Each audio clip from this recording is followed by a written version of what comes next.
Hello students, welcome to Study Master. मैं हूं आपका फ्रेंड जीएस राय। फ्रेंड्स, आज 15th डे है, 15वां दिन है जो हमारा प्रीलिम्स प्रोग्राम चल रहा है, 60 डेज प्रीलिम्स प्रोग्राम। और इसके अंदर आपको काफी इंपॉर्टेंट चीजें मैं पहले ही करवा चुका हूं। और अगर आप लोग ये 15 दिन जो ये भी 15 दिन हो चुके हैं, अगर आपने पिछला देख लिया है तो आपको कुछ कॉन्फिडेंस हो गया होगा कि अब हमारा प्रीलिम्स जो है क्लियर हो जाएगा। बाकी यहाँ पर 45 डेज रह गए हैं, वो मैं यहाँ पर आपको कवर करवा दूंगा। सारी चीजें मैंने आपको पहले ही बताया है कि 1 जुलाई से पहले पहले आपकी जो सारी चीजें कवर हो जाएंगी, तो वरी नहीं करना है कि पता नहीं हमारा करंट अफेयर पूरा होगा कि नहीं होगा। श्योर शॉर्ट आपका जो है करंट अफेयर सारा पूरा इसमें करवा दिया जाएगा। इसके अलावा जो मैं आपको चीजें बताता हूँ इस वीडियोस में, तो वो चीजें जरूर फॉलो कर लिया करो, उससे आपको बेनिफिट जरूर मिलेगा। आज का जो टॉपिक रहेगा, आज को जो मैंने आपको टॉपिक बताया कि आज आपने क्या क्या करना है, तो भाई मंदिर बहुत ज्यादा इंपॉर्टेंट है। मंदिरों में से क्वेश्चन पूछे जाते हैं। लिंगराज मंदिर कहाँ पर है, कोणार्क मंदिर कहाँ पर है, सूर्य मंदिर कहाँ पर है, ये सारी चीजें पूछी जाती हैं। आपकी हिस्ट्री से संबंधित चीजें या आर्ट एंड कल्चर आप कह सकते हैं। तो आपको पहले तो सारे नेशनल मंदिरों के बारे में पता होना चाहिए कि किस किस राज्य में कौन कौन से इंपॉर्टेंट मंदिर हैं, उनका क्या महत्व है। और सेम यही चीज आपको हरियाणा के संबंधित भी देखनी है। हरियाणा से संबंधित कौन कौन से इंपॉर्टेंट मंदिर हैं, कुरुक्षेत्र में कौन कौन से मंदिर हैं, इसके अलावा अंबाला में कौन से मंदिर हैं। तो ये सारी चीजें आपको खुद से जाके घर पे पढ़नी है, ठीक है। आज हमारा लेक्चर शुरू करते हैं। अगर आपको किसी को पीडीएफ चाहिए तो आपको जो है 2 या 4 दिन में पीडीएफ का ऑप्शन भी आ जाएगा, आपको पीडीएफ भी अवेलेबल हो जाएगी। चलिए शुरू करते हैं हमारे करंट अफेयर। और जिन्होंने अभी तक पिछले 14 लेक्चर नहीं देखे, आज ये 15वां लेक्चर है, वो 14th लेक्चर जरूर देख लीजिए। डिस्क्रिप्शन बॉक्स में लिंक दिया गया है, सारे लेक्चर उसमें जो है डे वाइज दिए गए हैं, तो आप जाके फटाफट से देख लीजिए उनको, उससे आपको बेनिफिट जरूर मिलेगा। फर्स्ट क्वेश्चन देखते हैं।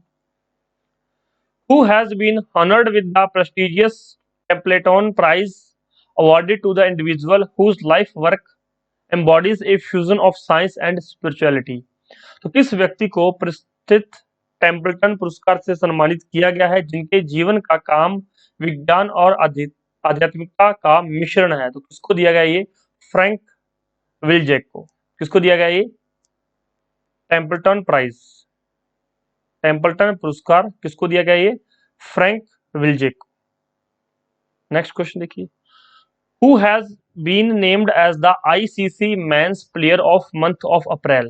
तो अप्रैल के ICC month men's player of the month के रूप में किसे नामित किया गया है? किसको किया गया है? केशव महाराज को। नेक्स्ट देखिए। Which bank has joined hand with London based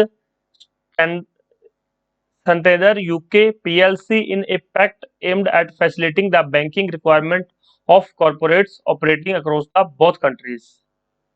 तो किस बैंक ने लंदन स्थित स्टैंडर्ड यूके पीएलसी के साथ दोनों देशों में काम कर रहे कॉर्पोरेट्स की बैंकिंग आवश्यकताओं को सुविधाजनक बनाने के उद्देश्य से समझौता किया है? तो किसने किया है?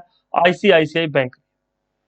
तो फ्रेंड्स, ऐसे क्वेश्चन पूछ लिए जाते हैं जैसे कि यस बैंक है, आईसीआईसीआई बैंक है, इसकी फुल फॉर्म क्या है, इसकी स्थापना कब हुई। तो ऐसे क्वेश्चन आपसे जरूर पूछे जाते हैं। तो कई बार क्या होता है, मैच द फॉलोइंग में ऐसा क्वेश्चन बन जाएगा और आप फिर इधर उधर देखेंगे पेपर में कि शायद सर की बात मान लेते कि आईसीआईसीआई बैंक की स्थापना कब हुई थी? 1994 के अंदर। पता होना चाहिए। यस बैंक की स्थापना कब हुई थी? 2004 के अंदर। तो ये चीजें पता होनी चाहिए, सिंपल सी चीजें हैं।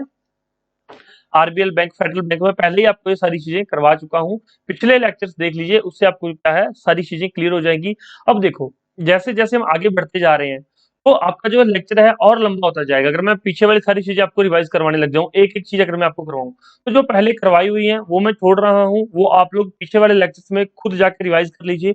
और अब आपकी जिम्मेवारी है आप चीजों को याद रखें। ऐसा नहीं है कि मैं बार बार आपको पढ़ा रहा हूँ, बार बार याद करवा रहा हूँ। मेरा काम है आपको चीजें बताना, ये इंपॉर्टेंट चीज है। उसको याद करवाना एक बार, अब उसको रिवाइज करना तो आपकी जिम्मेवारी है। तो प्लीज याद कर लिया करो चीजों को। आपकी रिविजन्स नहीं है, इस वजह से आपकी नेगेटिव मार्किंग हो जाती है, या फिर पेपर में जाके क्वेश्चन आप लोग जो है भूल जाते हैं कि मैंने पढ़ा तो हुआ लेकिन इसका आंसर मुझे याद नहीं आ रहा है। तो इसलिए रिविजन बहुत जरूरी है। Which one has become the most expensive city according to the worldwide cost of living index 2021? Very important question. तो world wide cost of living index 2021 के अनुसार कौन सा सबसे महंगा शहर बन गया है? तो कौन सा सबसे महंगा शहर? तेल अवीव। टेल अवीव जिसको बोलते हैं। तो ये किस देश में है? तो ये इजराइल के अंदर एक सिटी है, इजराइल में। तो देखिए next question. What is the gross GST revenue collected in November 2021? उसमें पूछा गया नवंबर 2021 में कुल जीएसटी राजस्व कितना एकत्रित किया गया। तो उसमें 1,31,526 करोड़ रुपए। अब मान लो ये क्वेश्चन नहीं पूछा जाएगा, उसमें एग्जाम पॉइंट ऑफ व्यू से इंपॉर्टेंट नहीं है, तो भाई जीएसटी किस संविधान संशोधन के तहत लागू हुआ, या जीएसटी से संबंधित आर्टिकल कौन सा है। अगर आपसे कोई आर्टिकल पूछ ले कि जीएसटी से संबंधित आर्टिकल कौन सा है, तो 279A। और संविधान संशोधन कौन सा है, आप लोग मुझे बताइए कमेंट करके, कितने नंबर का संविधान संशोधन है। तो इस तरह के क्वेश्चन पूछे जाते हैं। The Arunachal Pradesh government has signed which Bollywood actor on the occasion of the foreign on the occasion of their golden jubilee celebration. तो उनकी जो गोल्डन जुबली सेलिब्रेशन पर किस एक्टर को उन्होंने साइन किया है, संजय दत्त को। मैंने पहले भी बताया था आपको कि ब्रांड एम्बेसडर किसे नियुक्त किया गया था, संजय दत्त को। नेक्स्ट क्वेश्चन देखिए, वैष्णो देवी टेम्पल, ये टेम्पल आएगा Vaishno Devi temple, 12 people were killed, it is in which state UT. तो वैष्णो देवी भगदड़ में 12 लोगों की मौत होगी, या किस राज्य या केंद्र शासित प्रदेश में है। तो भाई वैष्णो देवी मंदिर कहां पर है, ये पूछा गया वहां पर। सिंपल सा क्वेश्चन, कहां पर है ये, जम्मू एंड कश्मीर के अंदर। वीडियो के स्टार्टिंग में, लेक्चर के स्टार्टिंग में मैंने आपको यही कहा था कि मंदिरों के बारे में जाके पढ़ लेना, इस तरह के क्वेश्चन बन सकते हैं। विच स्टेट गवर्नमेंट है which state government set to a table bill to free Hindu temples. किस राज्य सरकार ने हिंदू मंदिरों को मुक्त करने का बिल पेश किया है। किस सरकार ने किया, कर्नाटका में। और कर्नाटका में बहुत सारे मंदिर हैं जो पेपर में पूछे जाते हैं, तो कर्नाटका के मंदिर जरूर जाकर आप लोग देख लेना। What is the theme of global family day. वैश्विक परिवार दिवस की थीम क्या है, पीसफुल डे, शांतिपूर्ण दिन। नेक्स्ट क्वेश्चन देखिए, name the director general of ITBP who has been given the additional charge of Sashastra Seema बल। मैंने आपको लास्ट लेक्चर में बताया था कि आईटीबीपी की स्थापना कब हुई थी, किस एक्ट के तहत ये काम करता है। एसएसबी की स्थापना कब हुई थी और ये किस एक्ट के तहत काम करता है। आज आप लोग मुझे कमेंट करके बताएंगे कि आईटीबीपी या एसएसबी की स्थापना कब हुई थी और ये किस एक्ट के तहत काम करते हैं। राइट आंसर क्या है, संजय अरोड़ा। पहले भी आपको बताया हुआ है। तो आप लोगों के लिए रिवीजन जरूरी है। मैं आपको चीजें पढ़ा रहा हूं, आप लोग पढ़ के चले जाते हैं, लेक्चर देख के आप लोग बस लेक्चर देखा, उसके बाद अपना काम किया, सारा दिन भूल गए कि सर ने क्या पढ़ाया था क्या नहीं पढ़ाया था। जो पढ़ाता हूं उसको थोड़ा सा चिंतन किया करो, याद किया करो, उसको रिवाइज किया करो चीजों को, ताकि चीजें आपको लंबे समय तक याद रहे। बार बार पेपर में क्वेश्चन वही आते हैं जो मैं बताता हूँ, लेकिन आप लोग भूल जाते हैं, गलतियां करते हैं, इस वजह से नेगेटिव मार्किंग की वजह से आप लोग कट ऑफ क्लियर नहीं कर पाते। अगर जितनी चीजें मैंने बताई हैं आपको आज तक, अभी देखो आज ये 15वें दिन का लेक्चर है, 15वां दिन है, 20 क्वेश्चन दिन में करवाए जा रहे हैं, तो बच्चों 300 क्वेश्चन है। 300 क्वेश्चन अगर मैं आपको टेस्ट के रूप में दे दूं तो आपके सिर्फ और सिर्फ 100 क्वेश्चन ही ठीक हो पाएंगे, 200 क्वेश्चन आपके गलत हो जाएंगे। क्यों, क्योंकि आपने रिवीजन नहीं किया है। रिवीजन नहीं करोगे तो फिर गलत हो जाएंगे। अगर आप 300 के 300 क्वेश्चन आप करो और 300 के 300 ठीक हो जाए तो ही फायदा है। अगर इस तरह से चीजें आपको याद रहने लग गई तो बहुत सारे क्वेश्चन ऐसे होते हैं जो आपको नहीं भी आते हुए फिर भी आप लोग जो ठीक कर पाएंगे। क्यों, क्योंकि कहीं ना कहीं कोई ना कोई लिंकेज जो क्वेश्चन में आपको मिल जाता है। Who has been become the second Indian to win world game athlete of the year 2021 award. तो वर्ल्ड गेम एथलीट ऑफ 2021 का पुरस्कार जीतने वाले दूसरे भारतीय कौन बन गए हैं। अगर आपने क्वेश्चन पढ़ा, मतलब कि आपने देखा हुआ सुनी है वीडियो, तो आप सही करेंगे, नहीं तो आप क्या लगा के आएंगे, नीरज चोपड़ा। लेकिन इसका आंसर नीरज चोपड़ा नहीं, इसका आंसर क्या है, PR श्रीजेश। अब एक और क्वेश्चन यहाँ पर बन जाता है कि PR श्रीजेश किस गेम से संबंधित है, तो भाई ये हॉकी से संबंधित है। ठीक है, अब दूसरी चीज, ये दूसरे भारतीय हैं, तो भाई पहले कौन थे, पहले भारतीय के बारे में पूछा जा सकता है। तो पहले भारतीय कौन थे, रानी रामपाल, जो कि वुमेन हॉकी टीम की कैप्टन रही हैं। रानी रामपाल वो पहले भारतीय हैं जो कि world games athlete of the year 2020 बनी थी। तो दोनों चीजें याद रहेंगी आपको। How many players are included in the final IPL 2022 player auction list. तो कितने प्लेयर थे फाइनल लिस्ट में, 590 प्लेयर। ऐसे क्वेश्चंस कई बार पूछ लिए जाते हैं क्योंकि IPL से संबंधित बहुत सारी चीजें न्यूज़पेपर के अंदर आती रहती हैं। आपको पता है न्यूज़पेपर के अंदर स्पोर्ट्स का एक अलग से पेज होता है, तो आपको उस पेज में ज्यादा इंटरेस्ट नहीं लेना, लेकिन जो हेडलाइन बनती है, ये क्वेश्चन हेडलाइन में था तभी मैंने यहाँ पर आपको डाल दिया है, जो हेडलाइन बनती है उससे संबंधित क्वेश्चन एग्जामिनर उठा लेता है कई बार। How many sites in India are listed in the UNESCO tentative list of heritage sites? अब यहाँ पर जो है पूछा गया कि how many sites in India are listed, UNESCO की विरासत स्थलों की अस्थायी सूची में भारत में कितने स्थल सूचीबद्ध किए गए हैं। सिंपल सा क्वेश्चन है, 46। ये तो याद हो गया। अब इससे संबंधित और क्या क्वेश्चन पूछे जा सकते हैं? भाई यूनेस्को है क्या चीज, यूनेस्को काम क्या करता है? यूनेस्को की पहले तो फुल फॉर्म पता होनी चाहिए। United Nation Educational Scientific and Cultural Organization. United Nation Educational Scientific and Cultural Organization. Simple सा है। ओके। अब ये किस किस फील्ड में काम करता है? क्वेश्चन ये भी पूछा जा सकता है यूनेस्को किस किस फील्ड में काम करता है? तो भाई एजुकेशन पहला फील्ड, दूसरा आर्ट्स, तीसरा साइंस, चौथा कल्चर। तो ये सभी फील्ड में काम करता है, पता होना चाहिए आपको, सिंपल सी चीज है। इसकी स्थापना कब हुई थी? 16 नवंबर 1945 को। और भाई सबसे एक इंपॉर्टेंट क्वेश्चन क्या पूछा जाता है? यूनेस्को, क्या भारत यूनेस्को का फाउंडर मेंबर है? जब यूनेस्को की स्थापना की गई थी, क्या उस समय भारत भी था इसमें शामिल? तो बिल्कुल, Bharat, India is a founder member of UNESCO. तो ये बिल्कुल ठीक कथन है। ये क्वेश्चन भी आपसे पूछा जाता है। हेडक्वार्टर कहाँ पर इसका? पेरिस में। पेरिस कहाँ है? फ्रांस के अंदर। इस तरह के छोटे मोटे क्वेश्चन जो है बन जाते हैं, जो आप क्या क्या करते हो, इग्नोर कर जाते हो कि पता नहीं, ऐसा क्वेश्चन पूछेगा एग्जामिनर, नहीं पूछेगा। और इस तरह के क्वेश्चन एग्जामिनर पूछ लेता है। और जिस बच्चे को ये क्वेश्चन आते हैं, वो थोड़ा से उसके क्या होता है, एक तो नेगेटिव मार्किंग। मान लो 2 नंबर का क्वेश्चन है, क्वेश्चन ठीक हो गया तो इसके यहाँ पर जो है क्या हो जाएंगे, 2 नंबर मिल जाएंगे। और अगर 0.50 नेगेटिव मार्किंग है या 0.66 नेगेटिव मार्किंग है, तो उससे वो बच जाएगा अगर ये 2 नंबर ठीक हो गए। और अगर मान लो ये क्वेश्चन गलत हो गया, 2 नंबर तो ये माइनस हुए ही हुए, और 0.66 नंबर और कट गए, तो -2.662 का नुकसान हो गया बच्चे को। तो इस तरह के क्वेश्चन जरूर रिवाइज करके जाओ। बार बार बता रहा हूँ सारी चीजें, 60 दिन का प्रोग्राम है, फॉलो कर लो। श्योरिटी से आपको जो है आराम से क्वेश्चन, इसमें से 60 से 70 क्वेश्चन ऐसे होंगे जो इन वीडियोस में आपने डिस्कस किए होंगे, सुने होंगे। Which country has topped Knight Frank the wealth report 2022 list for the most number of billionaire population globally? तो विश्व स्तर पर सबसे अधिक अरबपतियों की आबादी के लिए नाइट फ्रैंक की द वेल्थ रिपोर्ट, तो वेल्थ रिपोर्ट किसके द्वारा आएगी? नाइट फ्रैंक के द्वारा। 2022 सूची में कौन सा देश शीर्ष पर रहा है? तो टॉप किसने किया है? संयुक्त राज्य अमेरिका ने। अब अमेरिका के प्रेसिडेंट का नाम बता दो भाई, बहुत हो गया, बहुत बार आपने ये न्यूज़पेपर में पढ़ना है, मैंने भी आपको बताया है। तो अमेरिका के प्रेसिडेंट का नाम क्या है? The 19th edition of the India US MCG meeting has been held at which place? अब यहाँ पर यूएस एमसीजी क्या है? India US military corporation meeting. Military corporation meeting, military corporation meeting India और यूएसए की है। 19वां एडिशन इसका हुआ है। पहले तो ये याद रखना कि इंडिया यूएसए की मिलिट्री कॉर्पोरेशन मीटिंग है, 19वां एडिशन है। और इसका जो है कहाँ पर करवाया गया, इसको किस जगह पे ये आयोजित किया गया है? सिंपल सा क्वेश्चन है, इंपॉर्टेंट क्वेश्चन। तो कहाँ पर किया गया? आगरा के अंदर। आगरा कहाँ पर है? उत्तर प्रदेश। नेक्स्ट क्वेश्चन देखिए, how many years of diplomatic relations have been completed between India and Belgium? तो भारत और बेल्जियम में कितने सालों के राजनीतिक संबंध के कितने वर्ष पूरे हो चुके हैं? तो कितने वर्ष हो चुके हैं? 75 साल। आजादी को भी 75 साल होने वाले हैं, आजाद हुए भारत को। तो इतने ही साल किसको हो गए हैं? डिप्लोमेट्स की रिलेशन को।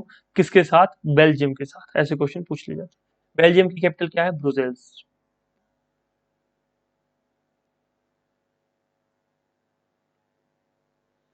Which institution released the State of World Population Report? Which institution released the State of World Population Report? किस संस्था ने state world of population report जारी की है? सिंपल सा क्वेश्चन है, किसने जारी की है? Option IMF, UNFPA, UNICEF, world bank. अब देखो आईएमएफ के बारे में मैं सारी चीजें आपको पहले ही बता चुका हूं, आपको सारी चीजें याद होंगी। तो आप लोग नीचे कमेंट बॉक्स में बताइए, जितना भी आईएमएफ के बारे में आपको याद आ रहा है लेक्चर देखते देखते, जितना भी याद है उसको एक बार लिख दीजिए। जो आप लिखेंगे चीजें वो आपको फिर याद रहेंगी। वर्ल्ड बैंक में पहले ही बता चुका हूँ, वर्ल्ड बैंक के बारे में जो भी याद आ रहा है बता दीजिए। लेकिन इन दोनों का आंसर ये नहीं है, ये तो मैं एक बार वैसे बता रहा हूँ। इसका आंसर क्या है? यूएनएफपी। यूएनएफपीए के द्वारा state of world population report जारी की जाती है। इस तरह के क्वेश्चन पूछ लिए जाते हैं। अब यूएनएफपीए है क्या चीज? United nation population fund. United nation population fund, United nation population fund याद रहेगा। स्थापना कब हुई थी इसकी? 1969 में। हेडक्वार्टर कहां पर है? न्यूयॉर्क के अंदर। देखो बच्चों, जो चीज मैं पहले बता चुका हूं वो मैं रिपीट नहीं करता, क्योंकि इससे क्या आपका बहुत टाइम वेस्ट होगा।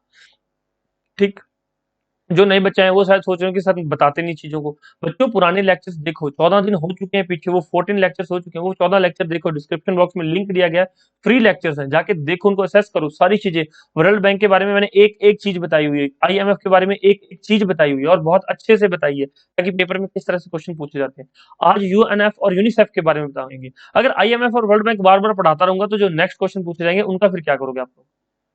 तो यूएनएफपीए समझ आ गया, 1969 में, हेडक्वार्टर न्यूयॉर्क के अंदर है। अब इसका काम क्या है, यूनाइटेड नेशन पॉपुलेशन फंड, ठीक है। तो अब दूसरा क्या है, यूनिसेफ। अब यूनिसेफ क्या है, UNICEF, united nation international children emergency fund, इसका नाम क्या है, United nation international children's emergency fund. और अब इसका नाम जो है बदल दिया गया, अब इसका नाम क्या रखा गया है, United Nation Children's Fund, United Nation Children's Fund, अब इसका ये नाम हो गया, ठीक है। ये भी क्वेश्चन पूछ सकते हैं कि अब ये किस संस्था का नाम बदल करके नया नाम क्या कर दिया गया, या फिर यूनिसेफ का नया नाम क्या है, यूनाइटेड नेशन चिल्ड्रंस फंड। पहले क्या था, United nation international children emergency fund. समझ आया आपको, नोट कर लेना, चीजें याद रहेंगी। स्थापना कब हुई थी, 1946 के अंदर। हेडक्वार्टर कहाँ है, न्यूयॉर्क के अंदर। याद रहेगा आपको, सिंपल सी चीजें थी। आई होप आपको चीजें समझ आ रही हैं और आप याद भी रखेंगे। इंपॉर्टेंट क्वेश्चन, अगेन ये वेरी इंपॉर्टेंट क्वेश्चन है। What is the name of software launched by the Supreme Court. तो सुप्रीम कोर्ट ऑफ इंडिया ने एक सॉफ्टवेयर लॉन्च किया है, innovated by the Chief Justice of India NV Ramana, to transmit court orders through secured electronic mode for quicker communication of judicial orders. तो समझ आ गया होगा, न्यायिक आदेशों के त्वरित संचार के लिए भारत के सर्वोच्च न्यायालय द्वारा शुरू किए गए भारत के मुख्य न्यायाधीश एनवी रमना द्वारा सुरक्षित इलेक्ट्रॉनिक मोड के माध्यम से अदालत के आदेशों को प्रसारित करने के लिए उद्घाटन किए गए सॉफ्टवेयर का नाम क्या है। सॉफ्टवेयर नाम क्या है, फास्टर। अब यहाँ पर तेज लिखा हुआ, लेकिन ये तेज नहीं है, ये फास्टर ही है सॉफ्टवेयर का नाम, ध्यान रखना, फास्टर ही है। इन इससे क्या क्या चीजें होती है समझ आती है आपको। पहले ही, सुप्रीम कोर्ट में जजेस की संख्या कितनी होती है, बताइए आप लोग मुझे। सुप्रीम कोर्ट में जजेस की संख्या कितनी है, आगे लेक्चर्स में मैं आपको जवाब दे दूंगा, लेकिन आपको पता होना चाहिए। सीजीआई कौन है, भारत के एनवी रमना, ये भी क्वेश्चन हो गया। अब एक नई तरह का सॉफ्टवेयर लॉन्च किया गया, फास्टर, जिसमें क्या है, जितने भी जुडिशियल ऑर्डर्स हैं उसको क्या उसमें अपडेट कर दिया जाएगा और वो सभी अदालतों में अपने आप पहुंच जाएगा, ठीक है। फास्टर की फुल फॉर्म क्या है, fast and secured transmission of electronic records, fast and secured transmission of electronic records. तो ये फास्टर की फुल फॉर्म है, ये भी कई बार पूछी जा सकती है।